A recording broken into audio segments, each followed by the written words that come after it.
जय मित्रों, हमारे यूट्यूब चैनल स्टडी शरणाई में आपका स्वागत है। आज हम हंटर शिक्षा आयोग के बारे में अध्ययन करेंगे। पिछले में हमने वुड डिस्पैच 1854 में जो आया था उसके बारे में पढ़ा था। वुड डिस्पैच ने बहुत कुछ किया भारत के लिए, उसे भारतीय शिक्षा का मैग्ना कार्टा कहा जाता है। और उसमें स्त्री शिक्षा के लिए, प्राथमिक शिक्षा के लिए, माध्यमिक शिक्षा के लिए, विश्वविद्यालय शिक्षा के लिए उसी दौरान कलकत्ता, मुंबई और मद्रास विश्वविद्यालय स्थापित किए गए। तो एक तरह से एजुकेशन की जो हर ऑल ओवर जो इनिशिएशन था, ऑल ओवर जो पूरा हर क्षेत्र में शुरुआत करने की जो एक नींव थी, वो उस समय नींव का पहला पत्थर रखा गया। हालांकि पहले जेम्स थॉमसन प्लान आया, पहले भी था, लेकिन ये एक प्रॉपर वे में, प्लान्ड वे में इसको किया गया। इसमें विश्वविद्यालय स्थापित किए गए, शिक्षा विभाग स्थापित किया गया और हर इसको ज़िले वाइज, प्रांत वाइज बांट करके रखा गया। और स्त्री शिक्षा के लिए, बालक शिक्षा के लिए, प्राथमिक शिक्षा के लिए, माध्यमिक शिक्षा के लिए, विश्वविद्यालय शिक्षा के लिए, सबके लिए प्रावधान इसमें किया गया। 1854 के बाद ये व्यवस्था 50 साल तक चलती रही, लेकिन 30 साल बाद ही इसकी समीक्षा के लिए एक आयोग, अन्य आयोग गठित किया गया 1882-83 में, जिसे क्या कहा गया? हंटर शिक्षा आयोग। क्या कहा गया? हंटर शिक्षा आयोग गठित किया गया 1882-83 में। डब्ल्यू हंटर की, इनका डब्ल्यू हंटर की अध्यक्षता में ये शिक्षा आयोग गठित किया गया। जो उस समय ईसाई मिशनरियाँ थी, वो इस पर सरकार पर आरोप लगा रही थी कि प्राथमिक शिक्षा की अवहेलना हो रही है और बहुत सारे जो क्षेत्र हैं वो छूटे हुए हैं, पूरा प्रयास नहीं किया जा रहा है। और हमें लगता है कि जो ईसाई मिशनरियों का जो मुख्य उद्देश्य था, वो क्या था? धर्म का प्रचार करना। और धर्म के प्रचार के लिए प्राथमिक शिक्षक या थोड़ा शिक्षित होना जरूरी है, ताकि उनके जो लिटरेचर हैं वो लोग पढ़ सकें और उनका वो मकसद में कामयाब हो सकें। इसलिए प्राथमिक शिक्षा के व्यापक प्रसार पर बहुत जोर दे रहे थे, ताकि लोगों को अधिक शिक्षित कर क्रिश्चियन बनाया जा सके, ये व्यवस्था।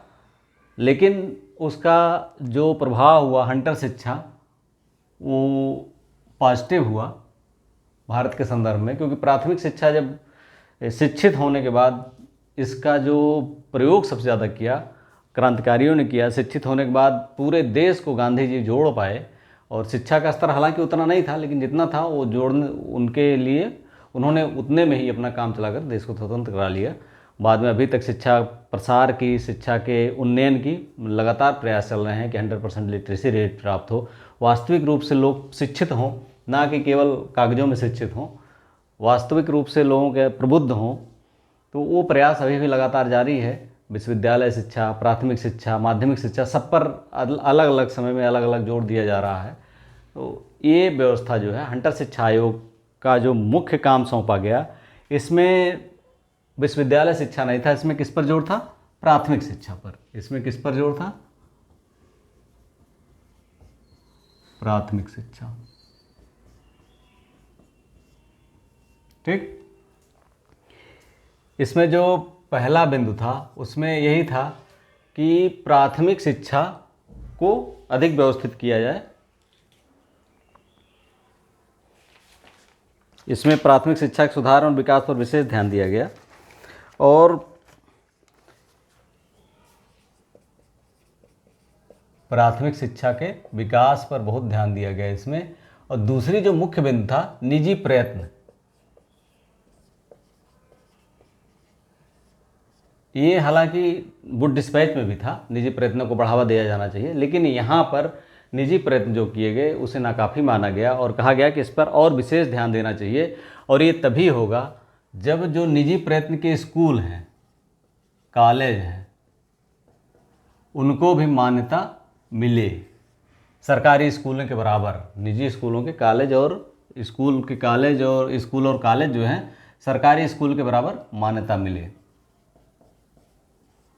तभी तो सही माना जाएगा, तभी वास्तविक रूप से ये। और इनका जो कंट्रोलिंग है नव स्थापित जिला बोर्डों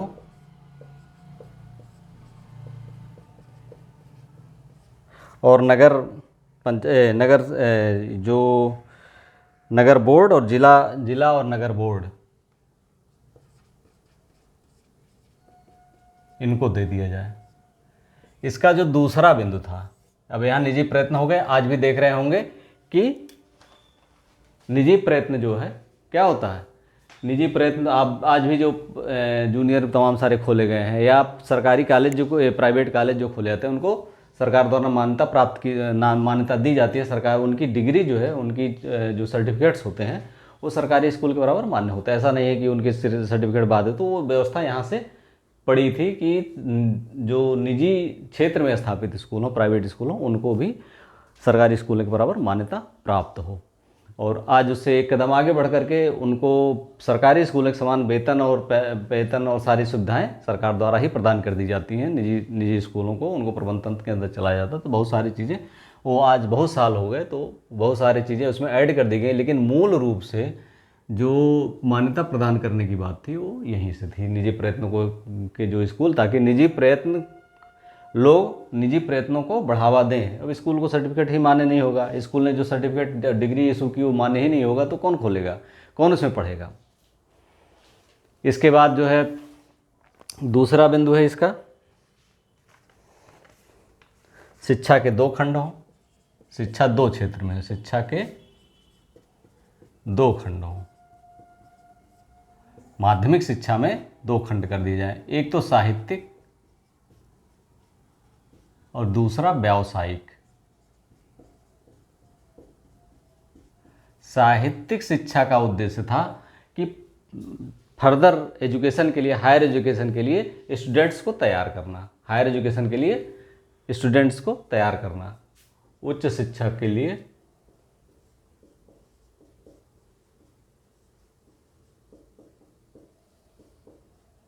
तैयार करना विद्यार्थी को, ठीक। और व्यावसायिक शिक्षा मतलब इनके व्यापारिक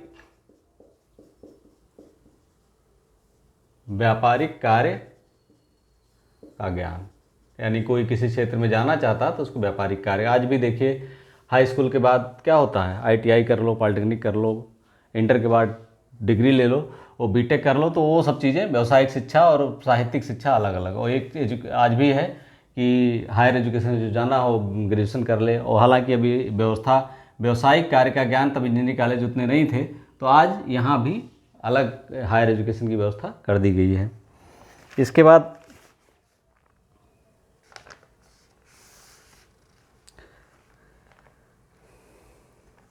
निजी प्रयत्नों को पूर्ण रूपेण बढ़ावा।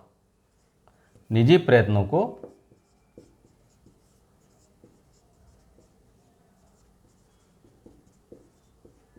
पूर्ण रूप से बढ़ावा। अभी हमने बताया कि इसके लिए ये व्यवस्था की गई कि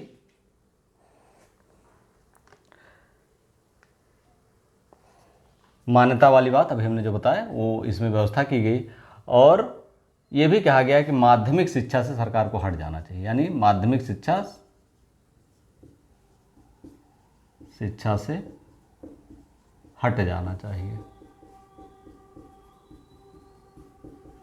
यानी निजी प्रयत्न को इसमें रहने देना चाहिए। इसका मूल प्रभाव ये पड़ा कि राष्ट्रवादियों ने ढेर सारे स्कूल खोले और वहाँ पर जो स्वतंत्रता के लिए या राष्ट्र के विकास, राष्ट्रीय आंदोलन के लिए लोगों को तैयार किया जाने लगा। और बाद में इन कॉलेजों में नेशनल लेवल के, इंटरनेशनल लेवल के लीडरशिप हमारी निकल के आई। जितने भी हम लीडर्स देखते हैं वो इन्हीं कॉलेजों से पढ़े हुए हैं, चाहे कलकत्ता हो, मुंबई हो। उन लीडरशिप की वजह से सरकार ने इसकी आलोचना की। बाद में जब करजन आया तो उसने विश्वविद्यालय अधिनियम बनाया और विश्वविद्यालयों पर जो सरकारी नियंत्रण था उसको पूर्ण रूपेण उसने बढ़ाया। और हालांकि एक राष्ट्रवादियों ने साम्राज्यवादी नीति कहा, लेकिन उसने जो है इसको बढ़ा करके कहा कि सरकारी सुधार, विश्वविद्यालय में सुधार सरकारी प्रयत्नों के द्वारा ही हो सकता है। और विश्वविद्यालय अधिनियम 1904 लाया। अगले वीडियो में बताएंगे विश्वविद्यालय अधिनियम 1904 क्या था। इसके तहत ही 1882 में पंजाब विश्वविद्यालय बना